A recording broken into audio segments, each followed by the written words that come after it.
This is what happens when leadership forgets who it serves. And they do serve us. They work for the American people, not the other way around. A nation of abundance once were, choosing a government with power, which we once were, choosing a president with emergency funds that he could use, chooses not to, and millions pay the price. Bread, circuses, and a ballroom of gold. Happy Sunday, and welcome back to the Informed American podcast. I'm your host, Shelley Meyer. Today, we have to talk about the contrast so sharp, it almost feels like an SNL skit. A president throwing a Great Gatsby-themed golden ballroom party, while millions of Americans lose food assistance during the longest government shutdown in U.S. history, and a world watching in disbelief. Let's begin. The Golden Ballroom and the missing East Wing. This week, construction crews officially halted work on Trump's presidential ballroom, a massive 23,000 square foot event hall built directly onto the grounds of the White House. The price tag? Hundreds of millions of taxpayer dollars. Worse, to build it, the entire East Wing had to be demolished, destroying usable space, displacing staff, and interrupting core White House operations. This comes after Trump said he would not touch the White House at all. The White House Historical Society is calling it the most reckless structural modification in presidential history. Engineers warn that the ballroom violates security protocols, has no strategic function, and required tearing out fully functioning, historically protected architecture. In other words, the East Wing, home to offices, the First Lady's staff, and key public service space, was demolished to make room for a private party room for Trump. The Great Gatsby party during a hunger crisis, the night before SNAP benefits ended.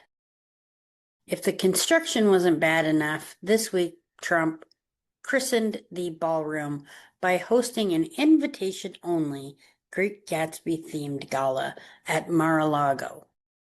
Gold leaf walls, crystal chandeliers, imported marble, and guests dressed in Roaring Twenties luxury while a jazz band played on a gold-plated stage. Now, this is at Mar-a-Lago because the ballroom isn't finished. Meanwhile, SNAP benefits remain suspended. Food banks are overwhelmed. Families are rationing food. And children are going hungry. Seems like the Great Depression to me. I heard about it from my grandparents. When reporters asked why he was throwing a luxury event during a shutdown, Trump responded, "We deserve a little celebration." Celebration? While millions are choosing between groceries and rent? This is not just tone deaf. It is symbolic of something deeper. Leadership celebrating excess while citizens suffer. Bread for the few, circus for the cameras, hunger for everyone else. What does this remind you of? Now for the shutdown update. There is no end in sight. The government shutdown has now passed 5 weeks, the longest in U.S. presidential history. Here's where things stand right now. SNAP benefits remain unfunded, although there are a few Democrat states that are helping with discretionary funds to feed the people of their state. The Supreme Court ruled that Trump is not obligated to use contingency funds, so he's not going to. Federal workers are still unpaid.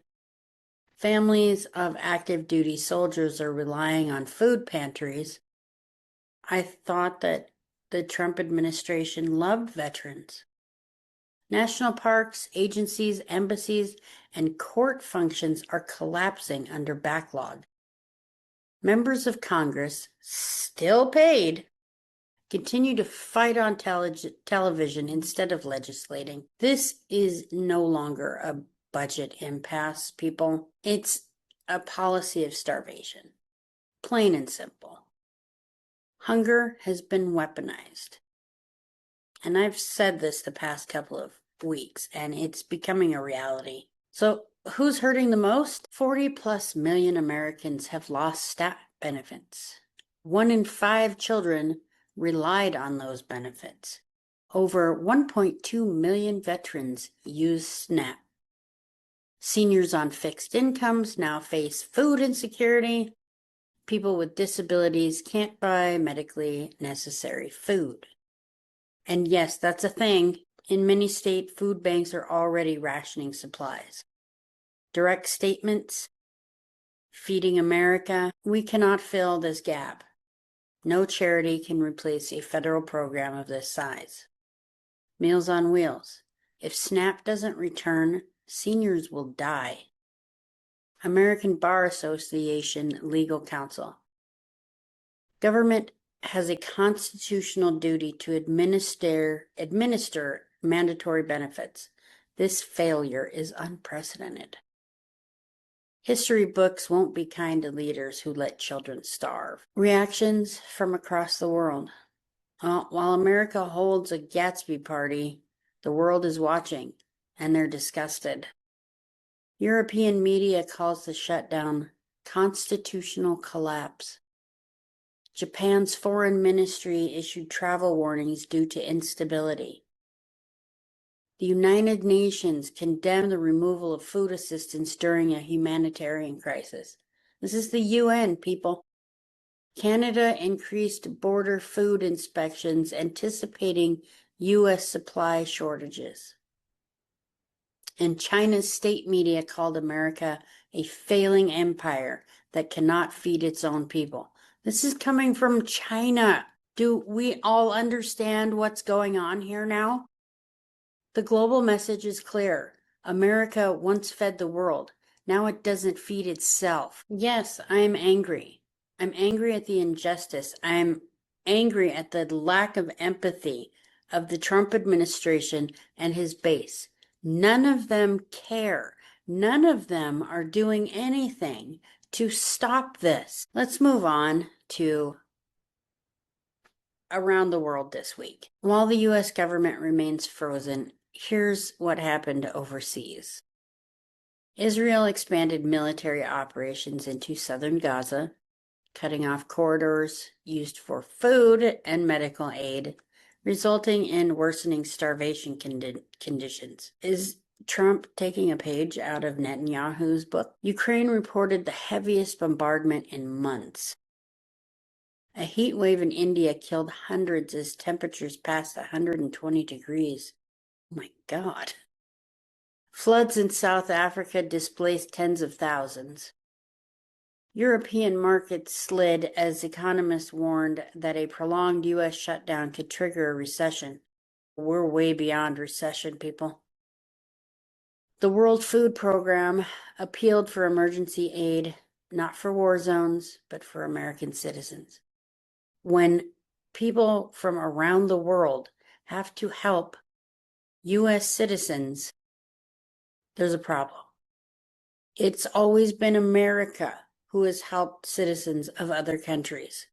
And now the richest country in the world has to get help from other countries. The world is actually in crisis, and the United States, historically a stabilizing force, is too paralyzed to lead. So here's the bigger picture. The ballroom spectacle isn't just a waste. It's a metaphor. A golden party while families go hungry. A demolished East Wing while services collapse. A celebration of wealth during a crisis of poverty. This is what happens when leadership forgets who it serves. And they do serve us. They work for the American people, not the other way around. A nation of abundance once were, choosing starvation. A government with power, which we once were, choosing inaction. And a president with emergency funds that he could use, chooses not to, and millions pay the price. My final thought: one day, history will ask, how did the richest country in the world let hunger become a weapon? How did leaders celebrate luxury while children skipped meals? How did a golden ballroom become more important than the people who built the nation that paid for it? Americans deserve better. Families deserve better. Human beings deserve food, not as a privilege, not as leverage, but as a right. Thank you for listening to my rant. Please stay informed, stay engaged, and remember, a government that can feed its people and chooses not to is not a government of the people. Please remember to like and subscribe, and share this podcast with anyone you think who might need to hear it. Thank you, and enjoy the rest of your weekend.